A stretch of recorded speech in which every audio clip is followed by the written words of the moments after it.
Alrighty, so we're back for another video. This series is the cheapest WRX I could find on Facebook Marketplace. And now that we've addressed a lot of the problems with it, just to make it mechanically sound, we're gonna start upgrading it. And keeping with the theme, we're gonna be buying parts solely on Facebook Marketplace. And I've already bought my first part. So as many of you guys know, the Cobb Accessport is very crucial for doing anything on a Subaru, especially tuning wise. If you change anything, you pretty much want to have a tune for it. So the other day I was cruising Facebook and I found a great deal on this secondhand Cobb Accessport. So I picked it up. I picked it up for $400 Canadian. So I thought that was a pretty good deal. They usually go for around $1,000. And yeah, so I met the guy. I didn't film that just because I don't really want to film random people on Facebook Marketplace. It's kind of awkward. So I picked that up and today we're going to be installing it. But keeping with the theme, I kind of want to keep it OEM plus. So I don't really want to have the Accessport just kind of sitting out there or like on a window mount or a suction cup. So I'm going to be doing something a little bit different. In this video, I'm going to show you what I'm doing. So I hopped on the internet here, and on Etsy I found a 3D printed window mount right here. Sorry, vent mount. As you can see there, he's showing a video. It was $46 Canadian. So we're going to buy that. We're just going to hit add to basket. And yeah, we'll wait for that to show up.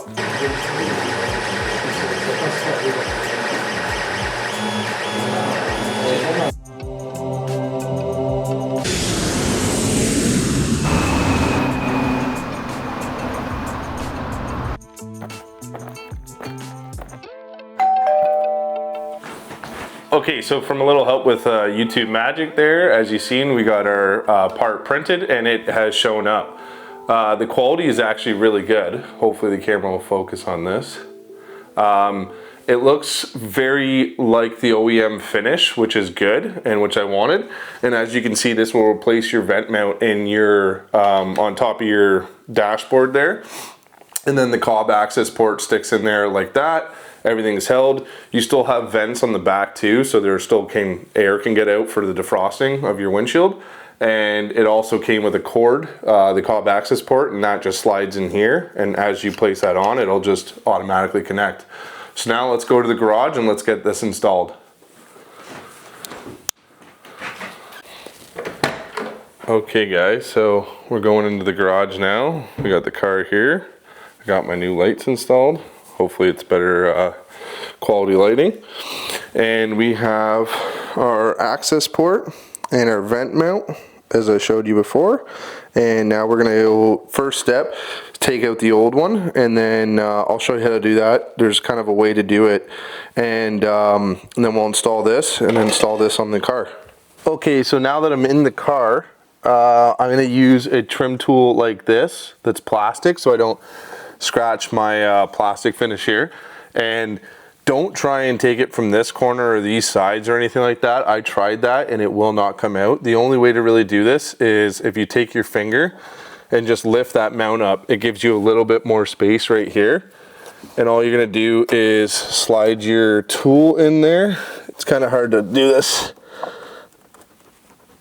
and film it. So once you're underneath it like that, you can see it lift up, and then you're just gonna pull back on your tool. You'll hear it click, and then just like that, it is now lifted, and you just gotta pull it out sideways like this. And now that's removed. And as you guys can see, this is the factory one, and then this is the aftermarket one. The finish and the blades and everything look very similar. And that's what really attracted me to go this route instead of just putting it onto the window like that. Okay, so now that you got that going, you're gonna want to feed your Accessport cable right here. Let's see if it'll focus. Your Accessport cable right here, you're gonna wanna feed that down first. I actually made a mistake there. I figured out another easier way to do it. So this side piece right here actually pops off. So what we're gonna do, once we have the vent out, we're gonna pop this off really quick. You just basically pull it the same way you would the other one. If you just put your trim tool right here on the corner, and then it'll pop off. You'll see there's tabs there. So once that's out, we're going to take our wire, and what we want to do is get this, the part that plugs into the Cobb Accessport, obviously. We're going to take it, and there's a little square cut right here.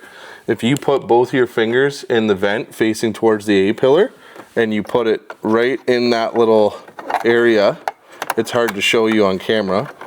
You take that, let me see here, and then you should feel it with your two fingers, and then all you do is bring that out like this, as you can see right there. Then we're going to take our 3D printed mount, and you can see where there's a cutout for the Accessport right here, and you're simply just going to slide that in like that, and there's a little tab there, and it locks in like so. I don't know if you go to, let me see, I think I'm going to go right to the bottom here. Yes, perfect. And then you can slide that back down into the hole. It's kind of finicky to actually get this in, but before we fully lock that in, we're going to take our OBD2 end, and we're going to route it in here so it's hidden and there's no wires exposed, and then we're going to plug it into the OBD2.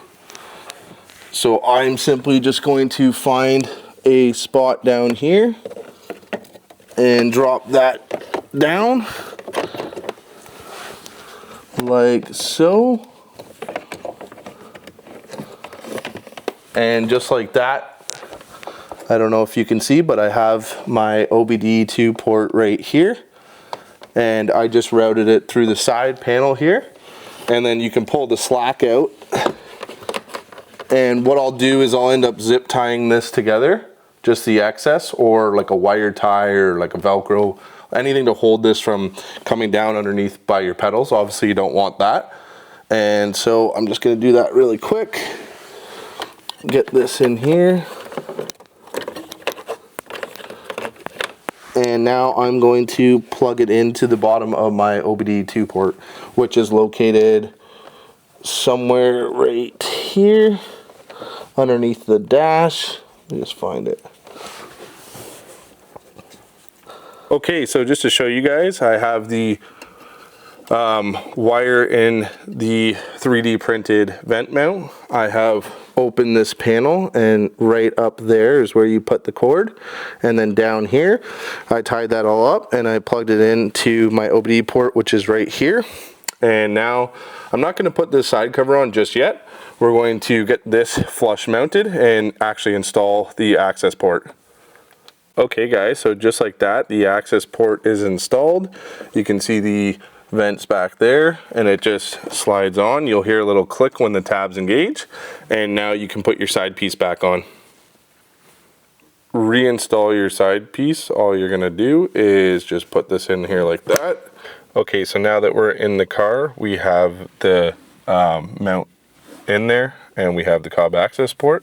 You're simply just going to, you'll hear it click in like that, and then when you turn your key on, it will come on. It shows a little screen like that, and there it is. It is on. So from here you can do a multitude of things. You can also assign this to your car, and you can change your idle. You can have different boost maps, gauges, and you can change your maps as well with like what modifications you have. They come preloaded with 4, I believe. I'm going to put all that in a second video. I'm going to go over everything, all the features, and also how to have a custom display screen come on when you start it up. This will come on and off automatically with your car, so you don't have to worry about that. But for this video, that's how you install it. And in the next video, we'll go over a bunch of different features and how to tune your car with it, the whole process of setting it up. But for now, I just wanted to show you guys the AC vent mount. It's a very clean install. as you're sitting in the driver's seat. It doesn't really, it faces you nicely. Everything looks clean. You're not putting a suction cup up there, and hopefully it kind of hides it from people walking by. They don't see it and try and steal it. But anyways, guys, yeah, if you like this video, please give it a thumbs up and comment down below. I'm going to try and do a lot more videos. I have a lot more planned, and I have a lot of parts that this is going to become useful for. So if you want to see more, subscribe. And as always, I'll see you in the next video.